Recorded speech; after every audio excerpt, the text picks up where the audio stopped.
क्यों करा जाता है पूर्णिमा का व्रत? पूर्णिमा का व्रत करने का कारण क्या है बताइए? आप इतने सालों से कर रही हो, कई माताएं कर रही होंगी पूर्णिमा का व्रत। एक समय फलाहार करती हैं, एक समय भोजन करती हैं। भोजन में खीर का होना जरूरी होता है पूर्णिमा के व्रत में। दूध की सामग्री होना जरूरी होती है पूर्णिमा के व्रत में। 12 महीने की पूर्णिमा करो मना नहीं है। और पूर्णिमा उठाने का भी समय होता है चैत्र के महीने की जो पूर्णिमा होती है, चैत्री पूर्णिमा पहली पूर्णिमा मानी जाती है, इसलिए चैत्री पूर्णिमा को सिद्ध पूर्णिमा कहते, कार्य सिद्धात्री पूर्णिमा कहते, सिद्ध करने में। मनोरथी पूर्णिमा कहते, मनोरथी पूर्णिमा। इसलिए पूर्णिमा का व्रत कहां से उठाया जाता है? चैत्र के महीने की पूर्णिमा से पूर्णिमा का व्रत उठाया जाता है कि मैं महीने की पूर्णिमा करूंगी तो चैत्र पूर्णिमा से उसको उठा लिया जाता है। पर उसका एक नियम रहता है, आप फलाहार करें अपनी जगह पर है, पर एक समय भोजन कर रहे हैं वो अपनी जगह पर। भोजन के साथ में मीठे के साथ थोड़ा दूध की सामग्री होना जरूरी होती है। और क्यों करते हैं पूर्णिमा का व्रत? किस लिए किया जाता है, क्यों करा जाता है, उसका व्याख्यान वर्णन शिव महापुराण के अंतर्गत स्कंद पुराण में लिखा गया। स्कंद पुराण में वर्णन किया है श्री वेद व्यास जी महाराज ने। कहा ये पूर्णिमा का व्रत इसलिए किया जाता है कि व्यक्ति का जब मन गलत भ्रम में जाने लगता है, मन जब गलत जगह पर जाने लगता है, तो ये मन को गलत जगह पर ले जाने वाला कौन होता है? तो कहा ये चंद्र होता है। व्यक्ति की राशि के अंतर्गत, व्यक्ति की पत्रिका के अंतर्गत, व्यक्ति की ग्रह दशा के अंतर्गत जब चंद्र बेकार चलता है तो व्यक्ति अच्छा करते करते भी बेकार करने लग जाता है। चंद्र डोल रहा है। कई माताएं कहती हैं गुरुजी हमारे बेटे को आशीर्वाद दीजिए, बहुत गलत संगत में जा रहा है। मतलब समझ जाना कि चंद्र गड़बड़ जा रहा है। बेटी अगर गलत मार्ग पर जा रही है, बेटी अगर गलत संगत में जा रही है, किसी अन्य व्यक्ति को आकर्षित हो, चंद्र गड़बड़ हो रहा है, उसका चंद्र कहीं जा रहा है। कोई पुरुष, कोई लड़का, कोई गलत मार्ग पर जा रहा है, चंद्र गड़बड़ हो रहा है। घर में जो क्लेश उत्पन्न होता है, घर में जो विवाद उत्पन्न होता है, उस विवाद को रोकने के लिए केवल चंद्र की ही, इसलिए तो पूर्णिमा घर की नारियां हमारे यहाँ हिंदू धर्म में यहां तक स्कंद पुराण में कह दिया कि प्रत्येक पुण्य आप लोग कभी आप लोगों ने सत्यनारायण जी की कथा करवाई है? जितने लोग आस्था चैनल पर कथा सुन रहे हैं, जितने लोग फेसबुक यूट्यूब पर कथा सुन रहे हैं, यूट्यूब पर कथा का श्रवण कर रहे हैं, उनने कभी सत्यनारायण की कथा करवाई होगी? तो उसमें लिखा है हर कार्तिक, हर पूर्णिमा को, हर संक्रांति को ब्राह्मण सत्यनारायण भगवान की कथा या राजा या वैश्य कथा को कराता था या बढ़िया कथा कराता। सुनी कि नहीं सुनी ये बात? सत्यनारायण भगवान की कथा में लिखा है, स्कंद पुराण के अंतर्गत जो सत्यनारायण भगवान की कथा का स्मरण किया उसमें लिखा है प्रत्येक संक्रांति पूर्णिमा को सत्यनारायण की कथा करवाने लगा और ये योनि को प्राप्त हुआ, इस योनि से छूटा, इस योनि में गया। लिखा है, सब कुछ लिखा है। अब उत्ते से समझ जाओ कि पूर्णिमा को सत्यनारायण की कथा करने का बोला, तो पूर्णिमा को सत्यनारायण की कथा का क्यों बोला? वैसे तो रोज कराओ सत्यनारायण जी की कथा, प्रतिदिन कराओ, मना नहीं है। आप क्या कोई विशेष फंक्शन है आप सत्यनारायण जी की कथा करवा? पर पूर्णिमा संक्रांति को और संक्रांति को पूर्णिमा को सत्यनारायण की कथा का स्मरण क्यों करवाया गया? क्योंकि पूर्णिमा के दिन अगर ये भगवान का व्रत रख लेगी, पूर्णिमा के दिन अगर ये खीर का प्रसाद बना लेगी, थोड़ा सा दूध की कोई सामग्री बना लेगी और भगवान को भोग लगा देगी, भले सत्यनारायण भगवान के भाव से बनाए, भले सत्यनारायण जी के निमित्तार्थ बना, पर अगर इसने सत्यनारायण भगवान के निमित्त से बना, पर पूर्णिमा के दिन अगर ये व्रत रखेगी, उपास रखेगी या कोई सामग्री बनाकर भगवान की पूजन कर लेगी, तो इसके घर में जो अशांति है वो शांति में बदल जाएगी। इसलिए कई घरों में आज भी सत्यनारायण भगवान की पूजन हर पूर्णिमा को करती है। माता किताब लेके बैठ जाती है, तुरंत उन्हें ऑफिस जाना, कहीं काम पे जाना, और तुरंत उसने जल्दी कलश रखा, कलश नहीं भी रखे तो भगवान की पूजन कर के ब्राह्मण देवता को बुला लेगी, ब्राह्मण नहीं आएंगे तो खुद कर लेगी, पर करती जरूर है। इतना सा आटा सेक लेगी, पंजेरी बनाई, सीरा बनाई, मिठाई रख दो, कुछ भी करेगी पर सत्यनारायण की कथा कर ले। उसका मन लग गया उसमें, मतलब पूर्णिमा को करना है। उसको करने से क्या होता है? शांति रहती, शीतलता रहती। जिसके घर में हर महीने की पूर्णिमा को खीर बनती हो, ध्यान दीजिएगा, बहुत सुंदर संवाद चल रहा है, बहुत ध्यान देने वाली बात है। प्रत्येक महीने की पूर्णिमा को जिसके घर में दूध की सामग्री बनती हो, दूध की सामग्री तैयार होती हो, खीर प्रसाद तैयार होता हो, उसके घर में कभी क्लेश नहीं हो सकता। चाहे सास बहू एक दूसरे के सामने वो कहे ना, वो सांप और नेवले की लड़ाई क्यों ना, फिर भी शांति हो जाती है। पर प्रत्येक महीने की पूर्णिमा होना चाहिए। ये नहीं कि तुमने एक महीने की पूर्णिमा पे बना लिया और दूसरे महीने की पूर्णिमा को गायब कर दिया। फिर किसी ने कह दिया आज चूरमा तो बन रहा है, दाल बाटी तो बन रही है चूरमे के साथ में, लड्डू बन रहे हैं, तो काय को खीर बना रही हो? तो तुमने अब वो खीर प्रसाद। महापुराण की कथा कहती है, महाराज पूर्णिमा का जो चंद्र है वो विशाल का है, और उस चंद्र की पूर्णता में हमारी अभिलाषाएं भी पूर्ण हो। आप आस्था चैनल के माध्यम से जितने लोग कथा सुन रहे हैं, फेसबुक यूट्यूब पर जितने कथा सुन रहे हैं, और कुबेरेश्वर धाम में जितने कथा सुन रहे हैं, आप में से कितने लोग हैं जो पूर्णिमा का व्रत करते हैं? जो माताएं करती हो जरा हाथ उठाइए। पूर्णिमा का व्रत जो करते हो ना आप लोग, रखिए। अब पूर्णिमा के व्रत में आपने कई बार किताब पढ़ी होगी पूर्णिमा की, या आपने व्रत किया होगा, या पूर्णिमा का व्रत आप धारण करे होगे, तो उसमें पूजन कौन से भगवान की होती है? पूर्णिमा के व्रत में किस भगवान की पूजन होती है? तो कहा पूर्णिमा के व्रत में केले के खंभ लगाकर पूर्णिमा का जो अध्यापन होता है, पूर्णिमा की जो पूजन होती है, उस पूजन में शंकर और पार्वती की पूजन की जाए,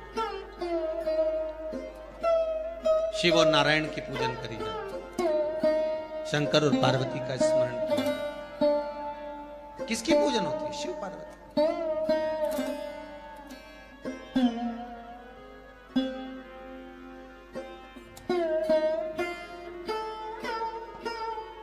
क्यों शंकर और पार्वती का पूजन क्यों करा जाता है पूर्णिमा के व्रत में? क्योंकि शिव और माता पार्वती ही केवल एक ऐसे हैं जिन्होंने अपूर्ण लक्ष्मी को भी पूर्ण बना दिया था। किसको पूर्ण बनाया है? लक्ष्मी। शरद पूर्णिमा के दिन अगर आप शंकर भगवान को एक लोटा पानी अगर शिव को समर्पित कर रहे हो, श्वेत पुष्प को रखकर शंकर जी के ऊपर सफेद फूल को चढ़ाकर अगर एक लोटा जल भी, एक पात्र जल भी शंकर को समर्पित कर रहे हो, तो ये लक्ष्मी के लिए ही तो कर रहे हो। और कौन सी लक्ष्मी? पूर्ण लक्ष्मी। पूर्ण लक्ष्मी। आपको पहले भी कथा में कहा, एक बार भगवान विष्णु के सामने लक्ष्मी मैया ने बहुत तेज स्वर में कह दिया था, नारायण, दुनिया के लोग आपका नाम जपते हैं, दुनिया के लोग नारायण नारायण कहते हैं, दुनिया के लोग आपका भजन करते हैं, पर सत्य मायने में कहूं ना तो मेरे बिना दुनिया के लोगों की नहीं चल सकती, मेरे बिना दुनिया नहीं चल सकती, संसार मेरे बिना नहीं चल सकता। भगवान विष्णु ने कहा ये तो गलत है लक्ष्मी आपका कहना। एक दिन लक्ष्मी को अहंकार आ गया, अहंकार के संबोधन जब माता लक्ष्मी कहने लगी तो भगवान उसी समय पर भगवान विष्णु को क्रोध आ गया और भगवान विष्णु ने कह दिया, लक्ष्मी तू इतनी बड़ी बड़ी बात कहती है कि तेरे बिना नहीं रह सकती संसार। मैं तुझे कहता हूं लक्ष्मी तू अपूर्ण है, तू अपूर्ण है, तू पूर्ण कब हो गई?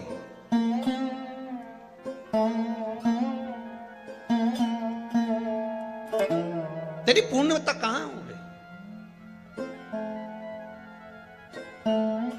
लक्ष्मी की आंख से आंसू बहने लगे। आज आपने मुझे अपूर्ण कहा, आपको मालूम है आप मुझे अपूर्ण कह रहे हो? आपको ये ज्ञात हो रहा है आप मुझे अपूर्ण कह रहे हो?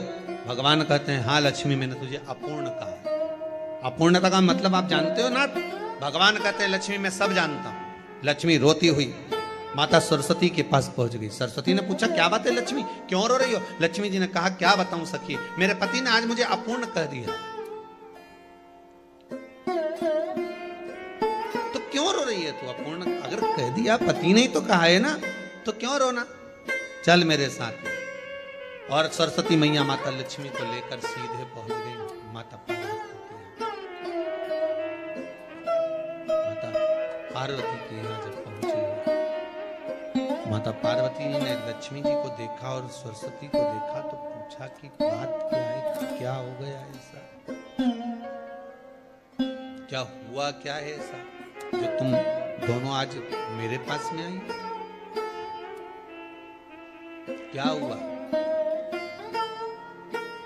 पार्वती जी कुछ बोलती, शिव जी का ध्यान माता सरस्वती की ओर और लक्ष्मी की ओर गया और भगवान शंकर जान गए कि आज भगवान नारायण ने लक्ष्मी जी को अपूर्ण कहा है। अब देखें माता पार्वती क्या कर सकती है, इसको पूर्ण बनाने के लिए करेगी क्या?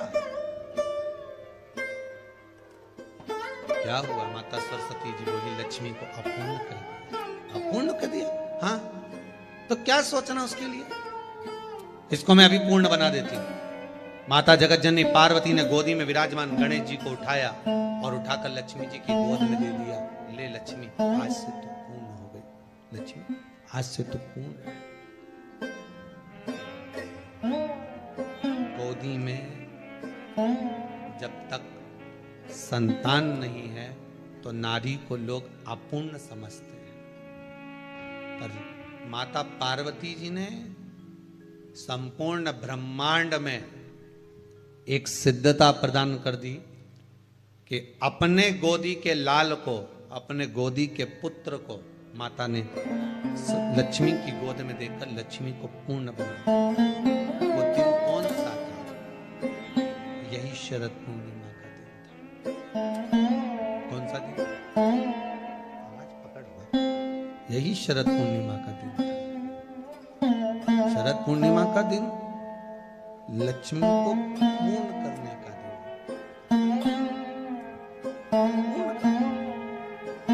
केवल अमृत ही नहीं बरसता, शरद पूर्णिमा के दिन लक्ष्मी भी बरसती। लक्ष्मी पूर्णिमा के कितने व्रत होते हैं?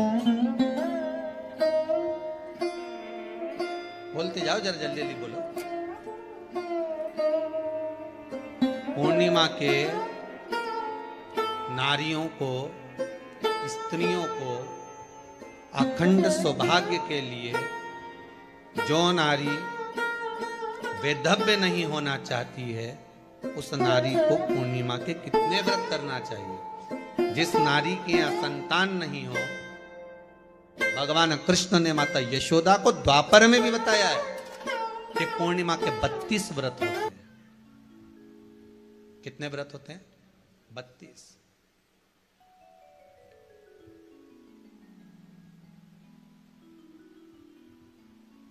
स्वयं भगवान कृष्ण यशोदा रानी को, माता यशोदा जी को भी बता रहे हैं 32 व्रत। अब आपको किसी ने बता दिया होगा कि 8 कर लो, 7 कर लो, 6 कर लो, 12 कर लो, इसलिए आपने बोला कि 12 कर लीजिए, 32 कर लीजिए। अरे यहां तो द्वापर की कथा भी कहती है। यशोदा जी ने एक बार भगवान कृष्ण को रोक कर कह दिया, ए कन्हैया रुको। कन्हैया बोले, बोलो मां, क्या बात है? कन्हैया जरा रुकिए, इधर आओ जरा। भगवान कृष्ण आए। हाँ मां बोलिए।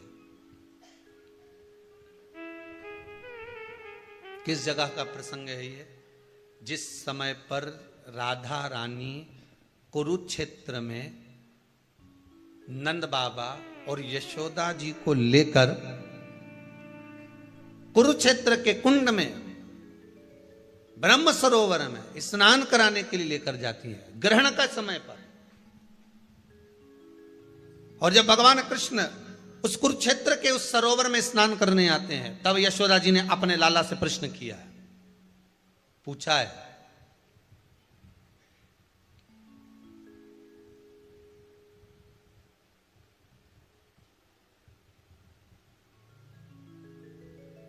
कि नारी वैधव्य होकर ना मरे।